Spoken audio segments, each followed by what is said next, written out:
बिना किचन का गरीब ससुराल। सिया। अरे क्या मम्मी जी, आप मेरा गृह प्रवेश किचन में करवा रही हैं? अरे नहीं बेटा, मैं तुम्हारा गृह प्रवेश किचन में नहीं करवा रही हूँ। मेरे घर में और कोई दूसरा कमरा नहीं है, ऐसा ही तो तुम्हारे घर भी है। इसको क्या कहते हैं? Open kitchen. सिया का देखकर दिमाग खराब हो जाता है। उसके मायके से जो सारा सामान मिला था बस ऐसे ही इधर उधर बिखरा पड़ा है। वो अपने हस्बैंड कार्तिक से कहती है, कार्तिक ऐसा है कि तुम रूम में चलो, मैं बहुत ज़्यादा थक गई हूँ, मुझे रेस्ट की ज़रूरत है। अरे बेटा, तुम बहू को लेकर के रूम में कैसे जाओगे? रूम में तो मेरा सामान रखा पड़ा है। तुम ऐसा है, आज की रात किसी तरह एडजस्ट कर लो। कल सारा सामान मैं बाहर कर लूँगा, उसके बाद तुम अपने कमरे में शिफ्ट हो जाना। कार्तिक। ठीक है पिताजी, जैसा आप कहते हैं वैसा ही होगा। आज मैं और सिया यहीं पे एडजस्ट कर लेंगे और फिर कल अपने कमरे में चले जाएंगे। कार्तिक और सिया वहीं पे किचन में चारों तरफ सामान के बीच में सो जाते हैं। सुबह में सिया जब अंगड़ाई लेती है तो उसके हाथ से दूध का पतीला गिर जाता है। उफ, यहाँ पे दूध कौन रख दिया है? सारा मूड ही खराब हो गया और दूध भी गिर गया। इतना तेज चोट लगा मेरे हड्डी पे। उफ, ये कार्तिक भी ना, मैं क्या करूँ इसका, कुछ समझ में नहीं आ रहा। अरे बहू, क्या हुआ? क्या बड़बड़ा रही हो? ये क्या, दूध कैसे गिर गया? पता नहीं माँ जी, यहाँ पे दूध कौन रखा था, और देखिए ना, मेरे हड्डी पे चोट लग गया और दूध भी गिर गया। कोई बात नहीं बहू, उतना दूध में चाय बन जाएगा। कौशल्या देवी सिया के रूम से सारा सामान बाहर करती है और सिया के मायके से जो सामान मिला था सिया के रूम में एडजस्ट कर देती है। सिया बर्तन लेकर के घर के बाहर साफ करने जाती है हैंड पंप पे, और सारा बर्तन टोकरी में लेकर घर के अंदर आती है। सिया नहीं समझ पा रही थी कि कार्तिक की फैमिली ऐसी है कि एक किचन भी नहीं है उनके घर में। वो बर्तन लेकर के आती है और अपनी सासू माँ से कहती है, मम्मी जी, मैं बर्तन कहाँ लगाऊं? यहाँ तो कोई रेक ही नहीं है, न कोई स्लैब है, मैं कहाँ रखूं बर्तन सारे? अरे बेटा, इधर उधर दीवार के सहारे खड़ा करके रख दो, और क्या, मैं तो ऐसे ही रखती हूँ। ये कार्तिक ना मुझे पता नहीं कहाँ फंसा दिया है। ये किचन नहीं है घर में, मैं कहाँ सारे बर्तन रखूँ, कुछ समझ में नहीं आ रहा। मैं ना इस बड़े से परात को यहाँ पे रख देती हूँ, यहाँ खाली जगह है। रात में एक चूहा आता है और वो परात गिरा देता है, कौशल्या देवी के नाक पे लग जाता है।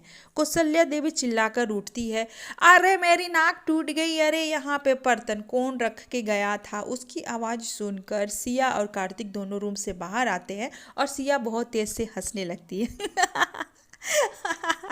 मम्मी जी, मम्मी जी, मैंने आपसे कहा था ना कि आप एक किचन बनवा लीजिए, लेकिन मेरी बातें सुनता ही कौन है? अब लीजिए, हो गया ना आपके साथ ऐसा बुरा। मैं आपको हमेशा कह रही हूँ कि एक किचन बनवा लीजिए, सारे बर्तन बिखरे पड़े हैं, सारा सामान रखने का व्यवस्था नहीं है, लेकिन आप तो मेरी बात सुनती ही नहीं है। एक किचन नहीं बनवा रही हैं घर में। देखो सिया, तुम ज़्यादा ना अब ताने मत दो। मम्मी को एक चोट लगा है, ऊपर से तुम ताने दे रही हो। चलो, रात बहुत हो गई है, चलो सोते हैं। अगले दिन सुबह सिया बना रही थी कढ़ी। वाह, इतनी अच्छी खुशबू आ रही है, पहले ये कढ़ी बन जाए तो मैं फटाफट से खा लूँगी। तभी दो बच्चे बाहर बॉल खेलते हैं और उनका बॉल आकर के कढ़ी में गिर जाता है। अरे नॉस पीटी, इतनी अच्छी कढ़ी मैंने बनाई थी और बॉल गिराकर सारा कढ़ी मेरा ख़राब कर दिया। अरे आंटी, मेरा बॉल आ गया है आपकी सब्जी में, मुझे दे दो मेरा बॉल। यहाँ क्यों क्यों खेलते हो तुम लोग? सारा कढ़ी खाना मेरा ख़राब कर दिया तुम लोग। अरे आंटी, आप यहाँ रूम में क्यों खाना बनाती हो? किचन में बनाओ ना। सारा बॉल मेरा गंदा कर दिया, मेरा बॉल दो। दोनों बच्चे बॉल लेकर के चले जाते हैं और सिया को फिर से कढ़ी बनानी पड़ती है। ससुर जी, अरे बेटा, आज खाना मिल जाएगा। पिताजी, अगर आप किचन नहीं बनवाएंगे ना तो ऐसे ही इंतज़ार करना पड़ेगा आपको खाने के लिए। बच्चे बॉल डाल दिए थे, फिर से मैं बना रही हूँ। सारा परिवार खाना खाता है और फिर सो जाता है। अगली सुबह सिया चूल्हे पे बना रही थी रोटी और अचानक आ जाता है एक कुत्ता, 4-5 रोटी दबाता है और लेकर चला जाता है। सिया, अरे यहाँ पे तो बच्चे कुत्ते भी परेशान करके रखे हैं, सारी रोटी ले गए मेरी। अब मुझे फिर से रोटी बनानी पड़ेगी। मैं तो कहते कहते थक गई हूँ। मम्मी जी, मैं आपसे 1000 बार कह चुकी हूँ कि मुझे एक किचन बना के दो। देखो, कल सब्जी खराब हो गई थी, आज कुत्ता रोटी ले गया। अरे बहू, एडजस्ट कर ले, मैं बनवा दूंगी किचन। धीरे धीरे करके वक्त बीतता है, लेकिन कौशल्या देवी अभी किचन नहीं बनवाई। सारा सामान किनारे करके किसी तरह मुश्किल हालात में सिया अपना दिन बिता रही थी। अचानक 2 मेहमान आ गए। कौशल्या देवी बोलती है सिया को कि बेटा, चूल्हा बाहर रख कर के बाहर ही खाना बना ले, क्योंकि मेहमान आए हैं। मेहमान के सामने ऐसे अच्छा थोड़े ना लगता है खाना बनाना। सिया बाहर खाना बना कर के लेकर आती है, मेहमान को देती है। अरे नहीं बेटा, हम लोग खाना वाना नहीं खाएंगे। एक तो आप लोग बाहर खाना बनवाए हो, ढेर सारा धूल मिट्टी आ गया हुआ खाने में, एक किचन नहीं है आपके घर में। रहने दे बेटा, मैं जा रही हूँ। इतना कहकर मेहमान चले जाते हैं। तो सिया कहती, देख लिया मम्मी जी, अब तो मेहमान भी घर में आके मजाक उड़ाने लगे हैं हमारे खाने का। आप तो जहाँ मन तहाँ चूल्हा रखवा देंगी और जहाँ मन तहाँ खाना बनवाने लगेंगी। अरे बेटा, मैं तो सोच रही थी कि थोड़ी ठंड है, धूप लग जाएगी और खाना भी बन जाएगा।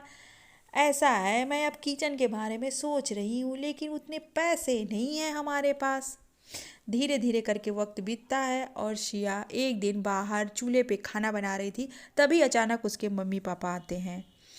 ये क्या सिया बेटा, तुम बाहर चूल्हे पे खाना बना रही हो और दौड़ कर रूम में जाके सास ससुर को खिला रही हो, फिर दौड़ करके आकर खाना बना रही हो। कितनी ज़्यादा मुश्किलों का तुम सामना कर रही हो, तुमने बताया तक नहीं कि मेरे घर में किचन नहीं है।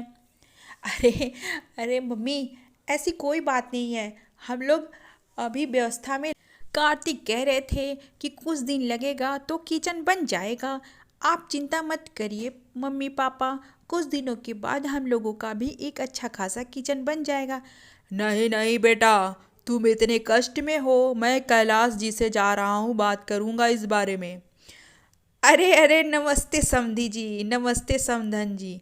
ये क्या कैलाश भाई, आपके घर में एक किचन नहीं है। मेरी बेटी कितनी मुश्किलों का सामना कर रही है।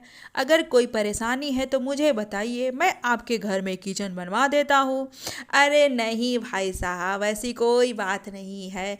मेरा बेटा कार्तिक कह रहा था कि अब किचन बनवा ही देंगे, बस कुछ टाइम लगेगा। अरे नहीं नहीं कैलाश भाई साहब, आपकी फैमिली मेरी फैमिली एक ही तो है। अभी मैं आपका किचन बनवा देता हूँ। ठीक है, अगर आप इतना जिद कर रहे हैं तो बनवा दीजिए, लेकिन उसके पैसे आप ले लीजिएगा। फाइनली सिया का किचन बन जाता। सिया खुशी खुशी अपने किचन में खाना बनाती है और कौशल्या देवी अपनी बहू सिया की खाने में मदद करती है। आई होप कहानी पसंद आई होगी।